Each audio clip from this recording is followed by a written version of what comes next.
할렐루야. 크신 은혜 가운데 복된 역사를 경험하는 놀라운 역사가 있기를 주의 이름으로 축원합니다. 자, 이제 우리가 오늘 말씀에 보게 되면 어제도 이제 이어서 보았던 것처럼 하나님이 하신 일이 있고 우리가 이제 거기에 근거해서 우리도 해야 될 일이 있어요. 그래서 이제 자라가는 겁니다. 자라가는 것, 성장해 가는 거예요. 여러분, 자라간다라고 하는 것은 태어나는 것과 달라요. 태어난 사람은 자라가야 되는데 태어나는 사람은 갑자기 태어납니다. 근데 자라가는 것은 이게 오랜 시간 걸려요. 그래서 이제 자라가는 것인데 자라갈 때 물론 우리가 자라기 위해서 노력하고 교육하는 것도 있어요. 그러나 자라는 것도 궁극적으로 우리가 하는 것이 아니에요. 여러분 아시는 것처럼 비가 와서 뭐 농수산물 가격이 많이 올랐다고 얘기하는데 여러분 그거 이렇게 농부가 이렇게 이제 땅에다 씨를 뿌려 놓게 되면 자라게 하는 모든 과정은요 땅이 하더라고. 그러니까 농부가 하는 것처럼 보이지만 땅이 해. 근데 이제 농부도 가만히 있는 게 아니고 이제 잡초도 뽑아주고 뭐 그래서 이렇게 수고하게 되었어요. 그래서 여러분 이게 결실하기까지 이제 뿌려졌던 것이 수확하기까지 이게 종자도 중요하고 땅도 중요하고 그리고 이렇게 많이 거두기 위해서는 많이 심는 수량도 중요해요. 여러분 또 한 가지가 뭐냐면 그 수고도 해야 돼요. 그래서 아시는 것처럼 토지 또 이제 뭐 수고 또 종자 뭐 그죠? 뭐 이런 것들이 이제 필요하게 되어져요. 근데 결국은 이 모든 것은 이게 땅이에요.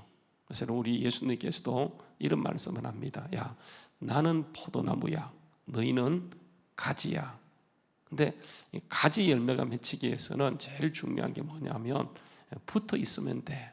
그러면 저절로 열매를 맺을 수 있어. 근데 여러분 가지가요, 보세요, 열매 맺기 위해서 막 노력하지 않습니다. 그냥 붙어 있었더니 나무로부터 뿌리로부터 진액을 공급받아 이게 자동적으로 시간 지나면 열매를 맺히게 되어져요.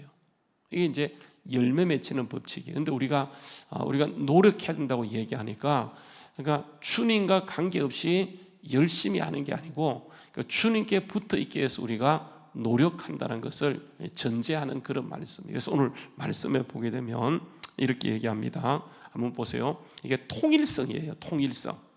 그러니까 여러분 이 통일성이라는 말을 잘 기억해야 됩니다. 그래서 보게 되면 몸이 하나요 성령도 한 분이시고 이와 같이 너희가 한 부르심 안에서 소망도 하나다. 이 말이 한 소망 안에서 부르심을 받았느니라. 그래서 여러분 부르심이 중요하다 그랬죠. 그죠? 그러니까 우리는 부르심 안에 있어요.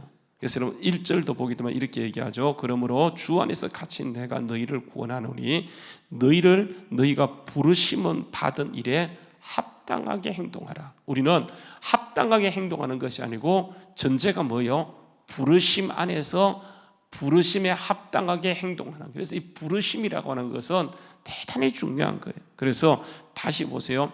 7개가 하나인데 통일성입니다. 첫 번째 몸, 성령님, 그리고 소망도 하나, 그리고 5절에 주도 한 분, 믿음도 하나, 세례도 하나. 그래서 6절 말씀에 보게 되면 뭐 뜻하고요? 하나님도 한 분이신데 앞에 나왔던 6가지는요 이게 결국은 하나님을 설명하는 거예요. 성령님, 주, 결국은 삼위일체란 말이잖아, 그죠? 그래서 하나님은 한 분이시라고 하는 것을 이렇게 얘기하면서 한번 여러분 보십시오. 이 하나님께서 3가지 만유가 나와요. 3가지 만유. 만유의 아버지로서 보세요. 만유 위에 계시고 만유를 통일하시고 만유 가운데 계시다. 다시 보세요. 위에 계시고 통일하시고 가운데 계시다. 이게 뭐냐면 통일성이에요. 통일성. 그래서 여러분 어제도 제가 그런 말씀을 드렸습니다. 아버지는 계획하셨고 그것을 이루신 분은 예수님이시고 그것을 우리 안에서 행하시고 실행하시는 분은 누구라고요? 성령님이시다. 그래서 삼위일체라고 얘기했는데 여러분 보세요. 만유 위에 계시고 만유 가운데 계시고 만유를 통일하셨다 이렇게 얘기해요. 통일성인데 여러분 이런 일을 이루신 분이 누구냐면 7절 말씀해 보세요. 자, 우리 각 사람에게 그리스도의 선물의 분량대로 은혜를 주셨다라고 얘기하면서 그러므로 이르기를 그가 위로 올라가실 때에 사로잡혔던 자들을 뭐 했다고요? 사로잡았다. 그럼 첫 번째 사로잡혔던 자들을 마귀에게 사로잡혔던 자들, 이게 예수님께서 오셔서 그러니까 십자가 부활하심으로 완전히 사단에, 여러분 그래서 꼭 기억해요. 우리는 영적인 존재, 지금은 우리는 영적인 시대를 살아가는 거예요. 그래서 영적인 것이 해결되지 않으면 육적인 절대 해결되지 않아요. 많은 사람이 보이는 것 중심으로 살아요. 그러니까 보이는 것은 보이지 않는 것으로 창조됐는데 진짜 보이는 것은 부분적이에요.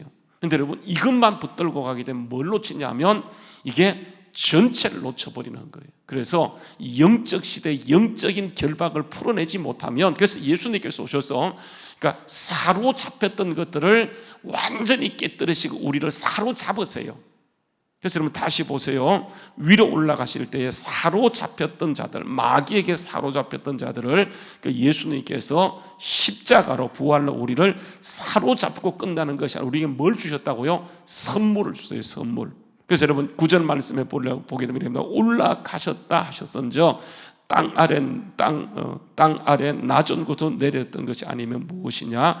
내리셨던 것과 곧 모든 하늘을 이루어 올라가신 자니 이는 만물을 뭐 한다고요? 충만케. 그래서 오늘 지금 우리가 계속 에베소를 보게 되면 그러니까 풍성함, 또 뭡니까? 충만함. 그러니까 하나님이 우리에게 허락하신 것들, 하나님이 우리에게 주시고 싶은 것들은 어떤 것이냐 하면 이게 풍성함이에요. 또 충만함이라고 하는 거예요. 이런 것들을 우리에게 주시기 원하셔서 이게 예수님이 오셨어요. 그래서 예수님께서 여러분 하시는 말씀 가운데 요한복음 10장 10절 말씀에 보게 되면 그러니까 도둑이 오는 것은 뭐라고요?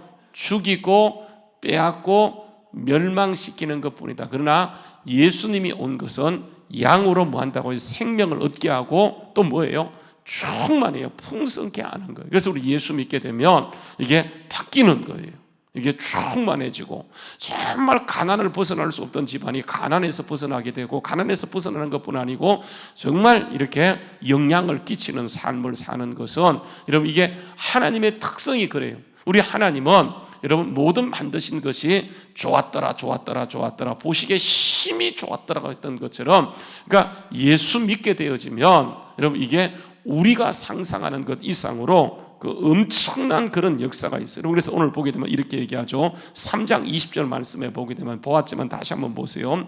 그러니까 우리 가운데 역사하시는 능력들을 우리가 구하거나 생각하는 모든 것에 뭐 한다고요? 더 넘치도록 능히 하실 분이 누구냐? 이분이 하나님이세요. 이분이 성령님이세요. 이분이 예수님이세요. 이런 일을 이루시기 원하셔서 그 하나님은 계획하셨고 예수님은 그 일을 내려오셔서 행하시고 올라가셨고 거기에 근거해서 성령님이 지금 우리 안에서 역사하고 있기 때문에 그 풍성함은 반드시 나타나야 돼요. 근데 여러분 이게 뭐냐면 막혀 있어요. 그걸 풀어내는 거예요.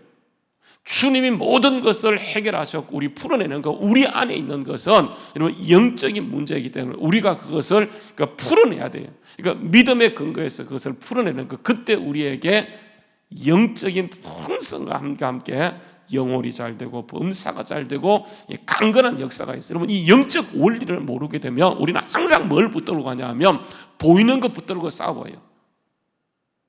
여러분 그 사람이 왜 그렇게 행동하는지 아세요? 그것은 그 사람의 내면이 그 사람의 속사람이 붙잡혀 있기 때문에 그래요. 그래서 여러분 그 사람을 미워하는 것이 아니고 그 사람을 위해서 기도하는 거예요. 그 사람을 축복하는 거예요. 그 사람을 풀어내기 위해서 예수님이 오셨고 모든 것을 이루셨기 때문에 그 사람을 위해서 기도하는 게 여러분 굉장히 중요합니다. 그래서 보게 되면 이렇게 얘기하죠. 11절 말씀에 보게 되면 10절 말씀에 만물을 충만케 하시는 게 주님의 계획이고 주님이 그렇게 이루셨기 때문에 이 사람이 굉장히 중요해요. 그래서 보게 되면 하나님이 사람을 세우기 원하셔서 보세요. 주님께서 다 하셨지만은 교회 안에 이런 질서를 세우게 되는데 이렇게 얘기합니다. 잘 보십시오. 어떤 사람은 사도로, 어떤 사람은 선지자로, 어떤 사람은 복음 전환자로, 어떤 사람은 뭐라고요? 목사와 교사로 삼으셨다 이렇게 얘기해요. 여러분 이게 그 주님께서 사람을 완전케 하기 위해서 사람을 통해서 역사하는 거예요. 많은 사람이 자기가 직통 계시 받는다고 생각하면 그렇지 않습니다. 직통 계시 받을 수 있다고 하면 예수님이 올 필요가 없어요. 하나님이 직접 얘기하시죠. 여러분 그렇게 하지 않아요. 예수님이 오시고 사도 세우시고 그들을 통해서 가르치고 하는 거예요. 그래서 여러분 이게 가르침을 받는 것은 아주 중요해요. 왜냐하면 사람은 아는 데까지 고기밖에 몰라요. 그래서 저는 보게 되면 이렇게 얘기합니다. 사람을요 가기 위해서 사도로, 선자로, 어떤 사람은 복음 사람들, 어떤 사람은 목사와 교사로. 그러니까 목사와 교사는 똑같아요. 목사가 곧 교사라고 하는 그런 말이에요. 그런데 여러분 보세요. 사도는 여러분 아시는 것처럼 예수님 때에 그 사도들이 뿌리를 놓았어요. 그러니까 그들은 없어요. 선지자도 보세요. 그 시대에 성경이 완성되어지면서 지금도 여러분 그 신사도라고 얘기, 지금도 사도가 있다 얘기하면서 우리가 사도다고 얘기하는 게 신사도 잘못된 거예요. 왜냐하면 그 사도에 의해서 성경이 완성되었고 이 성경 우리에게 완벽하게 주어져 있기 때문에 그 사도가 하는 일, 선지자가 하는 일은요 더 이상 우리에게 알려줄 게 없어요. 왜냐하면 이게 완성되었기 때문에 이 말씀이 퍼펙트한 거예요. 그러니까 우리에게 하나님의 뜻이 들어와 있기 때문에 여러분 이 역할들이 뭐냐 하면 복음 전하는 건 여러분 보십시오. 곧 이게 뭐냐 하면 목사와 교사예요. 그래서 여러분 교회 목사가 하는 것이 목사는 필드에 뛰는 사람이 아니고 교인을 훈련시켜서 필드로 내보내는 사람. 다시 말하면 여러분 운동으로 얘기한다고 한다면 이게 감독 내지는 코치죠. 여러분 아시는 것처럼 우리가 운동할 때 선수가 못한다고 감독이 뛰어보세요. 히딩크가 우리 축구를 바꿨는데 히딩크가 우리가 못한다고 우리 운동 선수들은 못한다고 히딩크가 여러분 들어가서 운동장에 뛰어보세요. 그 거대한 몸이 뛰면 그 나이 든 사람이 뭘 할 수 있겠습니까? 그런데 그는 코칭하고 바꾸어서 그들을 변화시켜 뛰게 했더니 결국은 월드컵 2002년도에 4강에 들고 그때 이후로 걸출한 스타들이 배출되면서 여러분 아시는 것처럼 박지성, 뭐 이영표, 그의 뭐 손흥민 이런 사람들이 나가서 뭐 이강인 이런 친구들이 나가서 한국 이렇게 그 뭐 스포츠계를 빛내고 이렇게 바꾸어 가는 것처럼 이게 이제 여러분 교인을 훈련해서 이렇게 이제 나가서 필드에 선수로 뛰게 하는 거예요. 그래서 여러분 우리는 항상 뭐냐면 관중의 마인드가 아니고 뭡니까? 이게 선수 마인드예요. 선수 마인드. 잘 보십시오. 여러분 그 얼마 전에 배구 선수 가운데 고씨라고요. 이게 이제 현대 뭐 여자 선수로 있었는데 결국은 이게 또 스스로 극단적인 선택을 했어요. 고등학교 때요.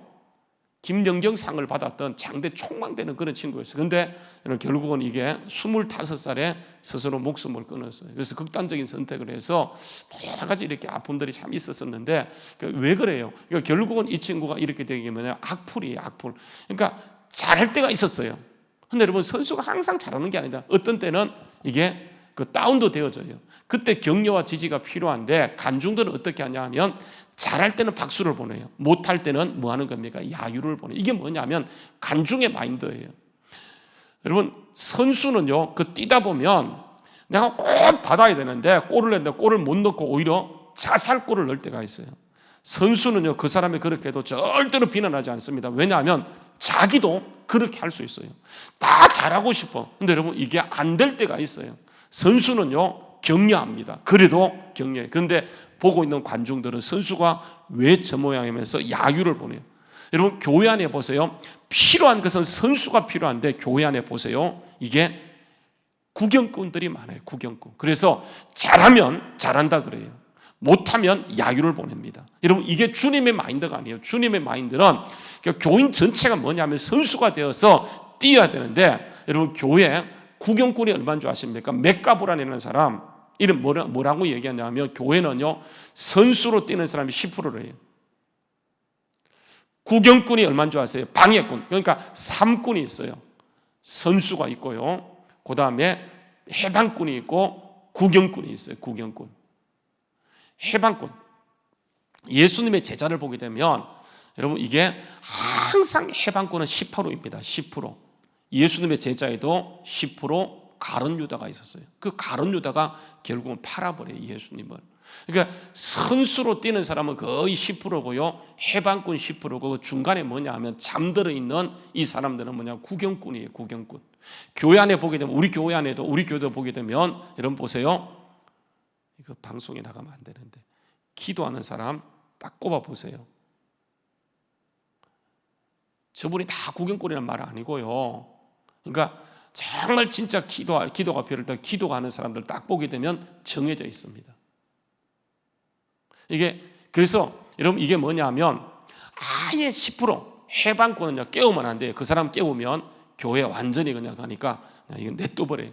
교회가 목숨을 거는 게 오늘 말씀에 보게 되면 사도로 선지자로 또 교사로 이게 목사로 이렇게 세운 것이 뭐냐 하면 80%의 구경꾼을 이게 세우는 일이에요. 그들을 뭐로 세우는 겁니까?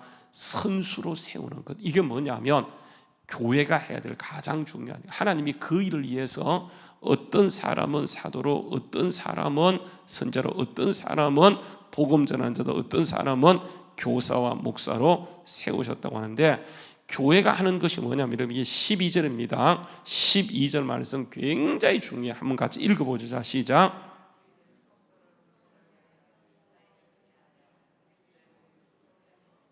제가 다시 한번 읽어볼게요. 중요한 말씀입니다. 이는 첫 번째 뭐라고요? 성도를 온전케 해요. 그리고 뭘 하게 하는 겁니까? 성도를 온전케 해서 뭘 하게 하는 거예요? 봉사의 일을 하게 되며 그 다음에 뭘 세우는 거예요? 주님의 몸을 세우는 거예요. 여러분 이게 방향성입니다. 잘 기억해야 됩니다. 첫 번째가 뭐냐 하면 성도를 이게 세워야 돼요. 깨워야 돼요. 온전케 해야 돼요. 그런데 여러분 한국 교회 잘 보십시오. 이 교회에 왔어요. 보니까 이게 활동성이 있어. 잘할 것 같아. 그러면 이 사람을요 신앙을 집어넣고 정말 깨워서 이 사람을 믿음의 사람으로 키우는커녕 당장 일이 급하니까 이 사람 어떤 사람은 그 일 중심에 교회 오게 되면 일을 맡겨버려요. 여러분 일은요 권한입니다. 위임하는 거예요. 그래서 일은요 딱 권한이기 때문에 이 사람이 일을 맡는 순간 온전케 되지 않았는데 일을 맡게 되면 이 일이라고 하는 것은 이게 뭐냐면 여러분 이게 권한이에요. 그래서 그때부터는 이 사람이 교회 몸을 세우는 것이 아니고 교회 몸을 흩어버리는 것이다. 그래서 여러분 직분자를 세울 때 정말 기도하고 세워야 되는데 어떤 사람들 보세요. 진짜 직분을 안 받았으면 딱 좋겠는데 사람들이 이게 투표해서 세우다 보니까 그냥 세워버려요. 그럼 어떻게 하는 겁니까? 교회에서 이게 직분이 절대로 단계가 아닌데, 그죠? 서리집사, 성도, 서리집사, 안수집사, 권사, 장로, 여러분 이게 결국은 계급이 아니잖아요. 그런데 여러분 그때부터 계급의식을 가지고 어떻게 되냐면 나를 통과하면 안 돼. 내가 누군데? 이게 왜 그러냐면 일 때문에 그래요. 일은 뭐냐면 여러분 이게 단계 방향성이에요. 방향성. 온전해진 사람에게 일을 맡기고 일이 한 사람이 뭐냐면 교회 몸을 세우는 것인데 이게 뭐냐면 오면 이 사람이 세례받고 나면 빨리 일 맡겨야 된대. 그 사람 일 딱 맡겨보세요. 그 사람 생각이 바뀌지 않았는데 그리스도의 마인드로 생각이 바뀌지 않았는데 그 사람 일 맡아보세요. 어떻게 하는지 세상 마인드로요. 세상 마인드로 계속 세상 마인드로 해요. 세상에서 이러는데 완전히 다른 세상으로 만들어요. 이러면 사람이 결국은 중요한데 그래서 여러분 교회는 사람을 세우는 거예요. 그래서 보게 되면 이렇게 얘기합니다. 한번 보세요. 성도를 온전케 하고 이게 단계예요. 방향성이에요. 성도를 온전케 하고 그 다음에 온전한 그러니까 여러분 이게 드디어 사람이 바뀌는 게요. 요즘 이런 얘기 하잖아요. 그죠? 사람이 갑자기 바뀌면 뭐 한다고요? 죽는다. 사람은 고쳐 쓰는 것이 아니다. 이게 여러분 우리 속담이잖아요. 그죠? 사람은 바뀌잖아요. 그 사람을 바꾸는 것이 세상은 절대 바꿀 수 없지만 뭔 바꾸냐 하면 복음은 바꿔요. 이를 위해서 하나님이 계획하시고 예수님이 이루셨고 완전히 성령이 오셨기 때문에 여러분 우리는 교회는 뭐하냐 하면 그 사람이 정말 성령 충만할 수 있도록 우리는 절대로 바뀌지 못해요. 아들을 바꾸려고 하니까 아들이 바뀌지 않더라고요. 냅두니까 바뀌어버리더라고요. 왜냐하면 하나님께 맡기는 거예요. 기도하는 거예요. 왜냐하면 내가 바꿀 수 없어요. 그래서 여러분 하나님이 바꾸고 갈 수 있도록 자꾸 예배에 영역에 두고 자꾸 믿음의 사람이 훈련받을 수 있도록 하고 그랬더니 이 사람이요 생각이 자기도 모르게 바뀌는 거예요. 그렇게 할 때에 보세요. 봉사 일을 해서 그리스도의 몸을 세우는데 1단계가 없이 2단계로 바로 넘어가게 되면 이게 교회를 세우는, 몸을 세우는 것이 아니고 몸을 파괴하는 파괴꾼이 되는 거예요. 여러분, 그래서 이 세우는 과정을 보게 되면 13절 말씀에 이렇게 얘기하면 한번 보세요. 우리가 다 누구를요? 예수님을 뭐 하는 겁니까? 믿는 것과 아는 일에 하나가 되어서 온전한 사람을 이루어서 그리스도의 장성한 분량이 충만한 데까지 자라가는 거예요. 자라가는 거예요. 그래서 여러분, 세상에 오게 되면, 세상 사람이 교회 안에 들어오게 되면 여러분 잘 보십시오. 예수 믿은 지 이게 여러분 10년 지나갔어요. 20년 지나갔어요. 그래서 여러분, 이 사람이 직분을 맡았습니다. 여러분, 이게 사람이 바뀌지 않게 되면 그 사람 때문에 교회가 힘들어져요. 공동체가 힘들어지게 되어져요. 그래서 여러분, 결국은 뭐냐 하면 생각을 바꾸는 것. 우리의 생각을요, 예수님의 생각으로 바꾸는 것. 여러분, 이게 뭐냐 하면 장성한 분량이 충만한 데까지 자라가는 거예요. 그래서 우리가 자꾸 주님께 맡기는 거예요. 주님께 맡기는 거예요. 그러면 주님이 다 하시더라고요. 저요, 교회 개척가 한 거 아무것도 없어요. 근데 주님이 하실 수 있도록 주님께 맡겨두었더니 오늘 이런 역사를 이루었어요. 우리는 다 떠나갑니다. 주님은 이곳에 남으셔서 정말 이 일, 그러니까 성도를 온전케 하며 봉사의 일을 하게 되며 몸을 세우는 일은 여러분, 이게 당에 가는 게 아니고 우리 직분자가 하는 것이 아니고 주님이 하시는 것이기에 주님이 할 수 있도록 정말 주님께 맡기는 거예요. 기도는요, 바로 이런 거예요. 주님께 맡겨놓을 때 하나님께서는 나보다 훨씬 더 잘할 것이고 우리보다 우리의 다음 세대가 훨씬 더 잘하는 것. 그게 뭐냐면 주님의 역사예요. 그래서 보게 되면 보십시오. 14절 말씀에 보게 되면 이렇게 얘기합니다. 자, 한번 읽어보죠. 자, 14절 말씀. 자, 시작. 이는 우리가 이제부터 어린 아이가 되지 않고 우리 그 사람의 속임수와 간산 유혹에 빠져 온갖 교훈의 풍조에 밀려 요동하지 않게 하랍니다. 이게 사단의 공작이에요. 사단의 공작. 사단은 항상 이렇게 하는, 그러니까 장성한 그런 것이 있어요. 여러분, 이게 목사라고 해서 정말 기도하는 사람이라고 해서 사람의 간사, 사단의 유혹이 없는 게 아니에요. 항상 있기 때문에 이게요, 그걸 이길 수 있도록 믿음이 자라가는 거예요. 그래서 여러분 보게 되면 좋을 때는 다 좋습니다.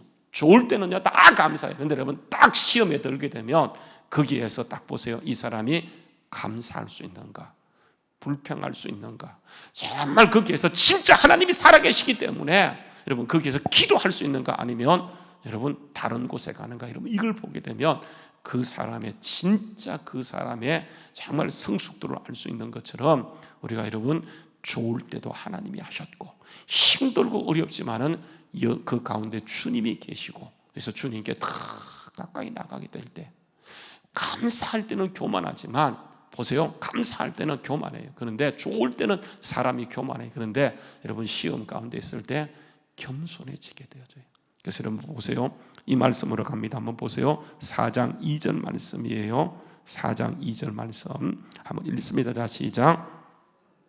모든 겸손, 모든 온유로 하고 모든 오래 참음으로 모든 사랑 가운데 뭐 하는 겁니까? 용납하게 되어져요. 이게 뭐냐면 이게 성숙한 사람의 대표적인 특징이라. 오늘도 여러분 우리가 이 사실을 기억하고요, 그렇죠? 완전히 주님이 우리 안에 이런 역사를 이루어갈 수 있도록 하나님께 맡김을 통해 우리가 더욱더 주님 심장 속에 있던 교회, 정말 주님이 이루고 싶은 교회, 그러니까 우리가 이루고 싶은 교회가 아니고 정말 주님이 꿈꾸셨던 교회가 바로 우리 주한교회가 되어서 사람이 회복되어지고 이곳에 오는 순간 정말 전문을 들어가 딱 오는 순간 하나님의 임재가 느껴지고 성령의 기름 부심이 임함으로 사람이요 순식간에 바뀌기도 하고 정말 하나님의 임재 가운데 들어가서 하나님의 크신 뜻을 이 세상 가운데 드러낼 수 있는 우리 모두 우리 교회가 될 수 있기를 주의 이름으로 축원합니다. 기도하겠습니다.